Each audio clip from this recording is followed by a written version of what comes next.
Good morning students. Now this is new chapter for you, applications of derivative. Lecture 1.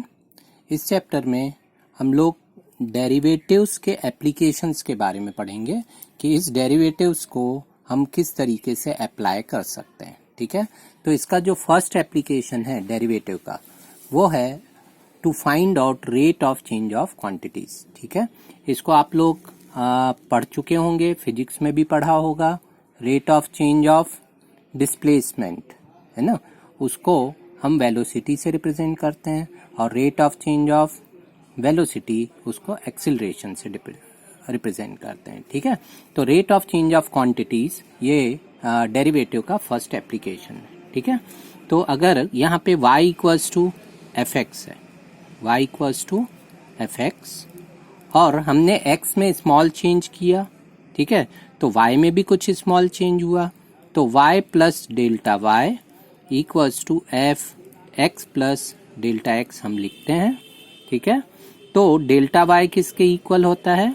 ये होता है f x plus delta x minus f x के equal होता है. ठीक है, ये है change in y.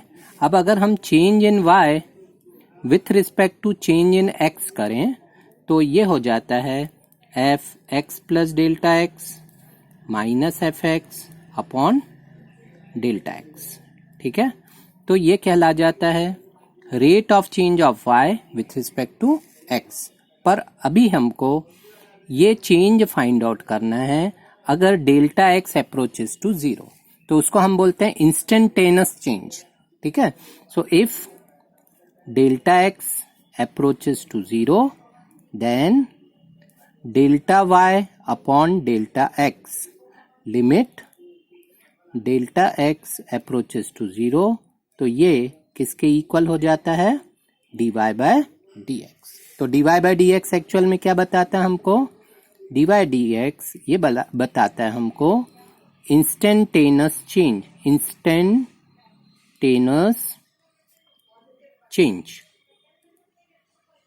Okay, instantaneous change means this delta x approaches to zero. ठीक है, तो ये फाइंड आउट करने के लिए हम dy by dx यूज करते हैं. ठीक है, अब इसके कुछ क्वेश्चंस करते हैं हम. ओके, तो फर्स्ट क्वेश्चन हम लेते हैं इसका. देखो फर्स्ट क्वेश्चन हम लेते हैं, ये 6.1 एक्सरसाइज का सेकेंड क्वेश्चन है. The volume of a cube is increasing at the rate of 8 centimetre cube per second. How fast is the surface area increasing when length of an edge is 12 centimeter? Volume of a cube is increasing. तो यहाँ पे क्या दिया हमको? Volume of a cube is increasing at the rate of 8 centimeter cube per second है. तो ये हमारा rate of change of volume है with respect to time है. ठीक है, तो ये given है हमको. तो यहाँ क्या given है? dv upon dt. ये कितना given है? 8 सेंटीमीटर क्यूब पर सेकेंड, ये गिवन है. How fast is the surface area increasing, तो हमको निकालना है ds upon dt.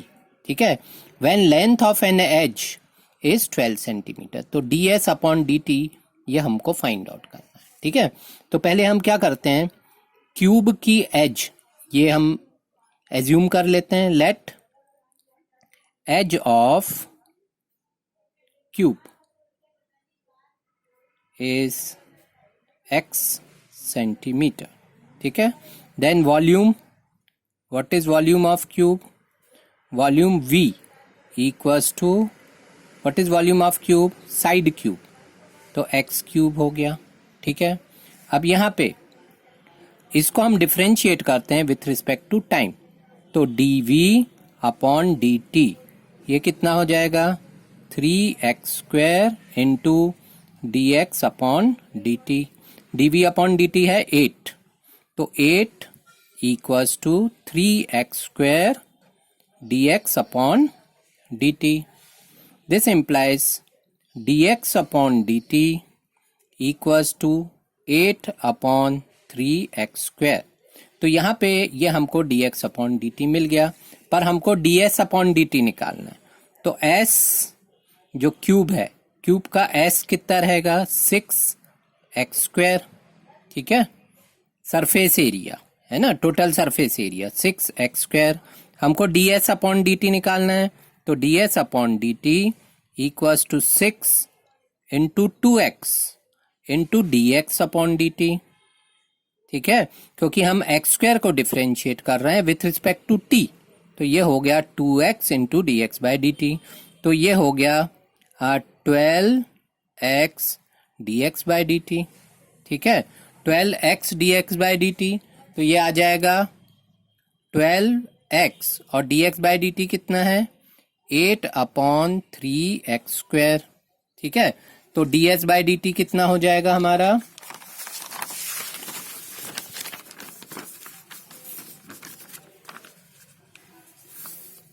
ds by dt हो जाएगा ds upon dt equals to, यहां पे हमको मिला है 12x मल्टीप्लाइड बाय 8/3x²। ठीक है, तो यहाँ पे ये 4 टाइम्स कैंसिल और एक x कैंसिल, तो ये हो गया 32/x। यह है ds बाई dt। तो ds बाई dt ये हो गया 32/x। पर देखो हमारा क्वेश्चन ये है find the rate of change of surface area, है ना। How fast is surface area increasing when length of an edge is 12 centimetre. तो लेंथ ऑफ एन एज मतलब अगर x 12 सेंटीमीटर है तो ds अपॉन dt क्या होगा, ये हमको निकालना है। तो हम यहाँ पे इसको लेते हैं ds by dt when x equals to 12, तो ये हो गया 32/12। ठीक है, और इसकी यूनिट क्या होगी, सर्फ एरिया की रहती है सेंटीमीटर स्क्वायर पर सेकेंड। ठीक है, तो ये कैंसिल होगा 8, ये हो गया 8/3 सेंटीमीटर स्क्वायर पर सेकेंड। तो इस तरीके से ये क्वेश्चन हमको सॉल्व करना है। चलिए नेक्स्ट क्वेश्चन पे आते हैं। नेक्स्ट क्वेश्चन है, a stone is dropped into a quite lake. Stone is dropped into a quite lake and waves move in circles at the speed of 5 centimeter per second. At the instant when the radius of circular wave is 8 centimeter, how fast is the enclosed area is increasing? ये हमको find out करना है। अब आपने देखा होगा कि अगर हमने किसी लेक में, क्वाइट लेक में स्टोन डाला, पत्थर इसमें फेंका, तो एक वेव्स बनती है ना। तो वेव्स किस तरीके की बनती हैं, ये इस तरीके की सर्कुलर वेव्स बनती हैं। ठीक है, और ये जो सर्कुलर वेव्स हैं इसमें क्या चेंज होता है बताओ। ये जो सर्कुलर वेव्स हैं तो इनकी रेडियस कैसी होती जाती है, इंक्रीज होती जाती है। ठीक है, तो जैसे जैसे वेव्स बनती हैं तो इनक्लोज्ड एरिया इंक्रीज होता है जैसे जैसे तुम्हारी रेडियस चेंज होती है। ठीक है, तो ये रेडियस हमारी चेंज होती जाती है। अब यहाँ पे क्या दिया है, stone is dropped into a quite lake and waves moves in a circle at a speed of 5 centimetre per second. तो ये 5 सेंटीमीटर पर सेकेंड वेव्स के मूव होने की स्पीड है। तो वेव्स मूव कब होगी, जब रेडियस चेंज होगी। तो गिवन क्या है, dr बाय dt। ठीक है, तो हम क्या करते हैं, let radius of circular wave is r। ठीक है, then area a equal to pi r square. अब गिवन क्या है, गिवन है waves moves in a circle at a speed of 5 centimetre per second. So dr by dt ये कितना है, 5 centimetre per second. At the instant when radius is 8 centimetre, how fast is enclosed area increasing. हमको क्या find out करना है, how fast is enclosed area increasing. तो dA bye dt क्या होगा, ये हमको निकालना है जब r कितना है 8 सेंटीमीटर। तो ऐसा हमको निकालना है, d a by d t when r equal to 8 centimetre, ऐसा हमको निकालना है। ठीक है, तो अभी देखो ए कितना है, ए है पाई आर स्क्वायर। ठीक है, तो इससे हमको मिलेगा D A upon D T equals to pi और आर स्क्वायर का डेरिवेटिव 2r और D R upon D T, ऐसा हो जाएगा। और D R upon D T कितना दिया हुआ है 5, तो D A upon D T equals to 2 pi R multiplied by 5। तो D A upon D T ये कितना हो गया 10 पाई आर। अभी हमको क्या फाइंड आउट करना है, d A upon D t when r equals to 8, तो ये हो जाएगा 10 पाई मल्टीप्लाइड बाय 8, तो ये हो गया 80 पाई। और यूनिट क्या हो जाएगी, एरिया अपॉन टाइम, तो सेंटीमीटर स्क्वायर अपॉन सेकेंड। तो ये इसका आंसर हो जाएगा, rate of change of area when r equals to 8। ठीक है, next question, question number 7, question number 7 6.1 का। The length x of a rectangle is decreasing at the rate of 5 centimetre per minute and width y is increasing at the rate of 4 centimeter per minute. When x equals to 8 centimeter and y equals to 6 centimeter, find the rate of change of A, the perimeter, and B, the area of rectangle. ठीक है, तो अभी यहाँ पे given क्या है, यहाँ पे गिवन क्या है हमको, इस पे हम ध्यान देते हैं। गिवन ये है length x of a rectangle is decreasing, मतलब D X upon D T decrease हो रहा है, तो हम यहाँ पे माइनस कर देते हैं, -5 सेंटीमीटर पर मिनट से डिक्रीज हो रहा है। विड्थ y इज इंक्रीजिंग, मतलब d Y upon D T ये इंक्रीज हो रहा है at the rate of 4 centimetre per minute, 4 centimetre per minute से इंक्रीज हो रहा है। ठीक है, find the rate of change of perimeter, तो पेरीमीटर क्या होता है, P equals to 2 times x plus y, ये हमने पढ़ा है ना, 2 times length plus breadth. What you have to find out, rate of change of perimeter, तो D P upon D T ये हो जाएगा 2 times D X upon D T plus D Y upon D T. तो अब यहाँ पे ये value रख दो, 2 टाइम्स -5 और +4, तो ये हो गया -2, है ना, और सेंटीमीटर पर मिनट, क्योंकि ये पेरीमीटर का रेट ऑफ चेंज, इसका मतलब पेरीमीटर डिक्रीज होगी। ठीक है, so perimeter is decreasing at the rate of 2 centimetre per minute, d P upon D T equals to -2 centimetre per minute. ठीक है, तो अभी तुमको पेरीमीटर का चेंज निकालना है व्हेन x इक्वल टू 8 और y इक्वल टू 6, तो कुछ भी x और y रहे, है ना, अगर ये रेट रहता है तो पेरीमीटर डिक्रीज ही होना है। ठीक है, ये x और y पे डिपेंड नहीं कर रही है, इनके रेट ऑफ चेंज पे डिपेंड कर रही है। So dp by dt when x equal to 8 and y equal to 6, it will be same, -2 centimeter per minute, means perimeter is decreasing at the rate of 2 centimeter per minute।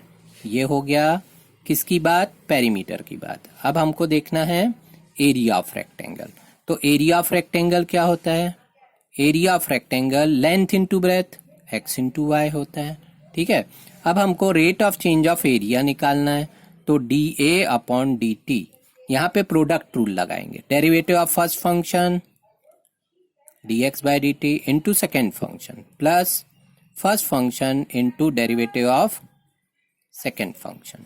ठीक है, तो D a by d T equals to d x by d T कितना है -5, तो ये हो गया -5y, और d y by d T कितना है 4, तो ये हो गया +4x, तो ये D a by d T हो गया।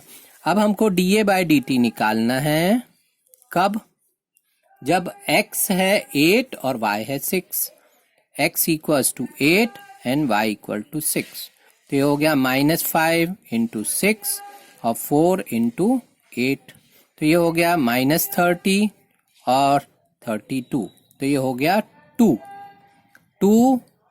centimeter square per minute. It means area is increasing.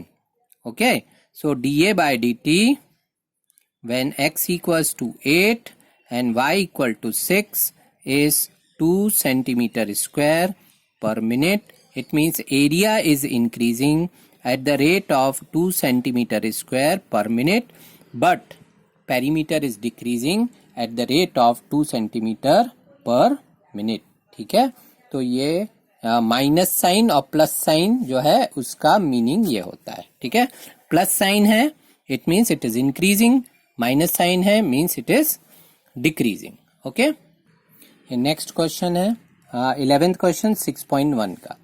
A particle moves along the curve 6y equals to x cube plus 2.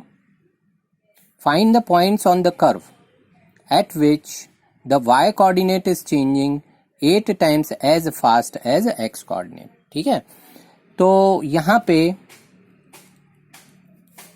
let x y be any point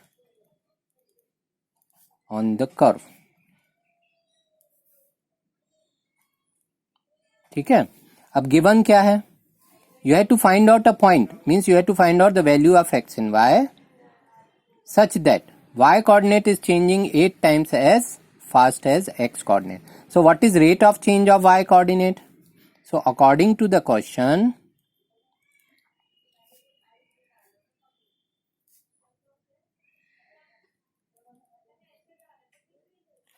y coordinate is changing, dy by dt is 8 times dx by dt, ये हमको दिया है. ठीक है, अब ये given है और कर्व क्या है 6y equals to x cube plus 2, ये हमारे पास कर्व है. ठीक है, तो अब हम इसका डिफरेंशिएशन करते हैं विथ रिस्पेक्ट टू t. तो 6 dy upon dt equals to 3x square और dx अपॉन dt और प्लस 2 का डेरिवेटिव क्या हो जाएगा 0. अब यहाँ पे देखो dy अपॉन dt की जगह यहाँ रख देते हैं. ठीक है, so from 1 what you will get 6 dy upon dt की जगह आ गया 8 dx upon dt equals to 3x square और dx अपॉन dt. ठीक है, तो 48 dx upon dt equals to 3x square dx upon dt. तो ये dx अपॉन dt कैंसिल. ठीक है, और यहाँ क्या बचेगा 16 equals to x square. So x equals to plus minus 4, ये हमको x मिल गया. ठीक है, अब ये जब x मिल गया तो यहाँ से हम y निकालेंगे. ठीक है, so when x equals to 4 6y equals to 4 cube plus 2, तो 6y इक्वल्स टू 4 क्यूब कितना हो जाएगा 64 plus 2, 6y equals to 66, y equals to 11. So required point is 4,11. एक ये हो गया. फिर हम देखेंगे when x equals to -4 6y equals to -4 cube plus 2, 6y equals to -64 plus 2, 6y equals to -62. So y equals to -62 upon 6. So y equals to -31 upon 3. So point क्या हो गया, required point is, so required point is -4, -31 by 3. So in this way we are getting 2 points. 411 and -4 -31/3. Okay, तो ये इसका answer हो जाएगा। देखो next question है 14th क्वेश्चन 6.1 का। Sand is pouring from a pipe at the rate of 12 centimetre cube per second. देखो यहाँ पे ये गिवन है 12 centimetre cube per. Centimetre cube किसकी यूनिट रहती है? Volume. Centimetre cube per second means what is given? Rate of change of volume. The falling sand forms a cone. ठीक है, सैंड के गिरने से क्या बन रहा है? कोन बन रहा है। ठीक है, falling sand forms a cone on the ground in such a way that the height of the cone is always 1/6 of radius of base. तो मान लो ये एक कोन बना हुआ है, falling sand form a cone. ठीक है, और ये जो कोन है, ये कोन में हमने हाइट इसकी क्या मान ली है? h, और इसकी रेडियस है r। ठीक है, तो गिवन क्या है? देखो गिवन क्या है हमारे पास? Sand is pouring from a pipe at the rate of 12 centimetre cube per second. तो dv upon dt 12 centimetre cube per second दिया हुआ है। Falling sand form a cone on the ground in such a way that the height of the cone is always 1/6 of radius. How fast is height of the cone increasing when height is 4 centimetre. ठीक है, तो अभी हमको क्या find out करना है? हमको find out करना है how fast is height of the cone increasing. तो हमको dh अपॉन dt कितना होगा ये निकालना है। अगर h कितना है? 4 सेंटीमीटर है।